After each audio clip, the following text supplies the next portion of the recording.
ಸೋನು ನಿಗಮ್ಗೆ ನಿರ್ಬಂಧ ಹೇರುತ್ತಾ film chamber, ಇದು ಪ್ರಶ್ನೆ ಇರೋದೀಗ. ನಾಳೆ ನಿರ್ಮಾಪಕರ ಸಂಘ ಫಿಲ್ಮ್ ಚೇಂಬರ್ನವರು ಸಭೆಯನ್ನು ನಡೆಸ್ತಾರೆ. ನಿರ್ಮಾಪಕರೇ ತೀರ್ಮಾನ ತಗೋಬೇಕು. ಸೋನು ನಿಗಮ್ ವಿರುದ್ಧ ಕ್ರಮದ ಬಗ್ಗೆ ಅವರು ಸಭೆಯಲ್ಲಿ ಚರ್ಚೆಯನ್ನ ಮಾಡ್ತಾರಂತೆ. ಇನ್ನು ಮುಂದೆ ಕನ್ನಡದಲ್ಲಿ ಸೋನು ನಿಗಮ್ಗೆ ಅವಕಾಶವನ್ನು ಕೊಡುವಂತಿಲ್ಲ.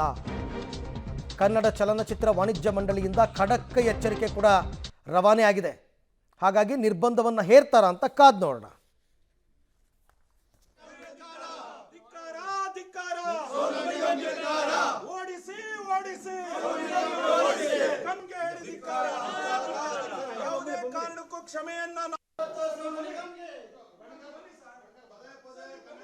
ಬ್ಯಾನ್ ಅನ್ನೋ ಪದವನ್ನು ಮಾಡೋ ಹಾಗಿಲ್ಲ ಅನ್ನೋದನ್ನು ಆಲ್ರೆಡಿ ನಾವು ಹೇಳಾಗಿದೆ.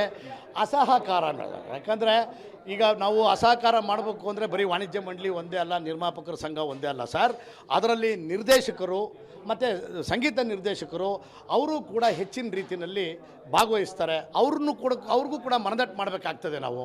ಈಗ ಆಲ್ರೆಡಿ ಕೆಲವರು ಸೋನು ನಿಗಮ್ ಅವ್ರ ಕಡೆಯಿಂದನೇ ಹಾಡು ಹೇಳಿಸ್ಬೇಕು ಅನ್ನೋ ಒಂದು ತೀರ್ಮಾನಕ್ಕೆ ಏನು ಬಂದಿದ್ದಾರೆ. ಆಮೇಲೆ ಕೆಲವೆಲ್ಲ ಅರ್ಧಮರ್ಧ ಆಗಿದ್ದಾವೆ. ಸೊ ಅಂಥವ್ರನ್ನ ಕ್ಲಿಯರ್ ಮಾಡಿಕೊಂಡು ಮುಂದಿನ ದಿನಗಳಲ್ಲಿ ಅವ್ರ ಜೊತೆ ಅಸಹಕಾರ ಮಾಡೋದಕ್ಕೆ ಏನು ಬೇಕೋ ಅದನ್ನು ಮಾಡಿ ಅನ್ನೋದ್ರ ಏನು ಇವತ್ತಿನ ದಿವಸ ನಮ್ಮ ಕನ್ನಡ ಪರ ಸಂಘಟನೆಯವರು ಹೋರಾಟ ಮನವಿ ಇತ್ತು. ಅದಕ್ಕೆ ಸಂಪೂರ್ಣವಾಗಿ ಸ್ಪಂದಿಸೋದಕ್ಕೆ ವಾಣಿಜ್ಯ ಮಂಡಳಿ ಆಗಲಿ ಚಿತ್ರರಂಗ ಆಗಲಿ ಬದ್ಧವಾಗಿದೆ. ಇನ್ನು ಮುಂದೆ ಪಬ್ಲಿಕ್ ಟಿವಿಯ ಜೊತೆ ಸರ ಗೋವಿಂದ್ ಅವರು ಇದ್ದಾರೆ, ಮಾತನಾಡಿಸ್ತಾ ಹೋಗ್ತೇನೆ. ಸರ್, ಸೋನು ನಿಗಮ್ ಹೇಳಿಕೆ ವಿಚಾರ ಈಗ ದೊಡ್ಡ ಮಟ್ಟದಲ್ಲಿ ಸದ್ದು ಮಾಡ್ತಾ ಇದೆ. ನಿಮ್ಮ ನಿಲುವೇನು ಸರ್? ನೋಡಿ, ಕನ್ನಡಿಗರು ಆ ಧ್ವನಿಯನ್ನು ಅಡಗಿಸುವಂಥ ಶಕ್ತಿ ಯಾರಿಗೂ ಇಲ್ಲ.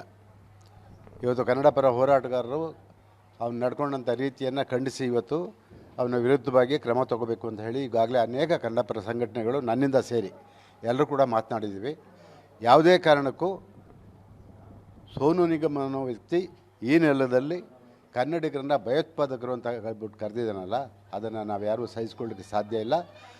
ಮುಂದಿನ ದಿನಗಳಲ್ಲಿ ಅವನ ಮೇಲೆ ಏನು ಕ್ರಮ ತಗೋಬೇಕು ಅದನ್ನು ತಗೊಳ್ತೀವಿ. ಯಾಕೆ ಅಂತ ಹೇಳಿದ್ರೆ ಇನ್ನೆಲ್ಲರೂ ಬೇರೆ ಕಡೆ ಕೇಳೋಕ್ಕಾಗತ್ತಾ ನಾವು? ಸೋನು ನಿಗಮ್ ಅಂತ ಒಬ್ಬ ಅವಿವೇಕಿ, ದುರಹಂಕಾರಿ, ಇವತ್ತು ನಾರ್ತ್ ಇಂಡಿಯಾದಲ್ಲಿ ಆತನನ್ನು ಮೂಸು ನೋಡ್ತಾ ಇಲ್ಲ. ಇವತ್ತು ಕರ್ನಾಟಕದಲ್ಲಿ ಆತನಿಗೆ ಪ್ರೀತಿ ಕೊಟ್ಟರು, ಅನ್ನ ಕೊಟ್ಟರು, ಅವನಿಗೆ ಬೆಳವಣಿಗೆಗೆ ಒಂದು ದಾರಿ ಕೊಟ್ಟಂತ ನಮ್ಮ ಕನ್ನಡಿಗರ ವಿರುದ್ಧನೇ ಕನ್ನಡ ಹಾಡು ಕೇಳಿದ್ದಕ್ಕೆ ಪೆಹಲ್ಗಾಮ್ ಘಟನೆಗೆ ಲಿಂಕ್ ಮಾಡಿ ಕನ್ನಡಿಗರು ಭಯೋತ್ಪಾದಕರು ಅನ್ನೋ ರೀತಿ ಏನು ಒಂದು ಹೇಳಿಕೆಯನ್ನು ಕೊಟ್ಟಿದ್ದಾನೆ. ಈ ಮೂರ್ಖನನ್ನ ಕನ್ನಡ ಚಿತ್ರರಂಗದಿಂದ ಬ್ಯಾನ್ ಮಾಡಬೇಕು. ಜೊತೆಗೆ ಬನ್ನಿ, ಇನ್ನು ಮುಂದೆ ಯಾವುದೇ ಖಾಸಗಿ ಕಂಪನಿಗಳಾಗಿರ್ಬೋದು ಅಥವಾ ಖಾಸಗಿ ಶಿಕ್ಷಣ ಸಂಸ್ಥೆಗಳಾಗಿರ್ಬೋದು, ಇವತ್ತು ನಾವು ಚಲನಚಿತ್ರ ವಾಣಿಜ್ಯ ಮಂಡಳಿಗೆ ಬಂದಿದ್ದೀವಿ. ಇವತ್ತು ಈ ಲೆಟರ್ನ ಕೊಡ್ತಾ ಇದ್ದೀವಿ ಅವರಿಗೆ. ಯಾವುದೇ ಚಲನಚಿತ್ರ ನಿರ್ಮಾಪಕರು, ಯಾವುದೇ ಚಲನಚಿತ್ರದವರು ಈತನನ್ನ ಕರ್ಸೇನಾರು ಹಾಡು ಹೇಳಿದ್ರೆ ನಿಮ್ಮ ಚಿತ್ರ ಯಾವುದೇ ಕಾರಣಕ್ಕೂ ರಿಲೀಸ್ ಮಾಡೋದಕ್ಕೆ ಅವಕಾಶ ಕೊಡೋದಿಲ್ಲ ನಾವು. ಇನ್ನು ಮುಂದೆ ಅವನು ಕರ್ನಾಟಕಕ್ಕೆ ಬರಲಿ, ಬಂದಿಲ್ಲಿ ನಾವು ಕೊಡೋಂಥ ಭಿಕ್ಷೆ ತಿನ್ಕೊಂಡು ಹೋಗಲಿ. ಆದರೆ ನಮ್ಮ ಕನ್ನಡ ಚಿತ್ರರಂಗದಲ್ಲಿ ಆತನ ಯಾವುದೇ ರೀತಿಯಾದ ಚಟುವಟಿಕೆಗಳಲ್ಲಿ ಪಾಲ್ಗೊಳ್ಳುವಂತಿಲ್ಲ ಅಂತ ಹೇಳಿ ನಾವು ಸಮಸ್ತ ಕನ್ನಡಿಗರ ಪರವಾಗಿ ನಮ್ಮ ಯುವ ಕರ್ನಾಟಕ ವೇದಿಕೆಯಿಂದ ಚಲನಚಿತ್ರ ವಾಣಿಜ್ಯ ಮಂಡಳಿಗ ಅಧ್ಯಕ್ಷರು ಇವತ್ತು ಏನು ನಿರ್ಮಾಪಕರ ಸಂಘ ಫಿಲ್ಮ್ ಚೇಂಬರ್ ಏನು ಕ್ರಮ ಕೈಗೊಳ್ಳುತ್ತೆ ಅಂತಕ್ಕಂಥದ್ದನ್ನು ನೋಡೋಣ.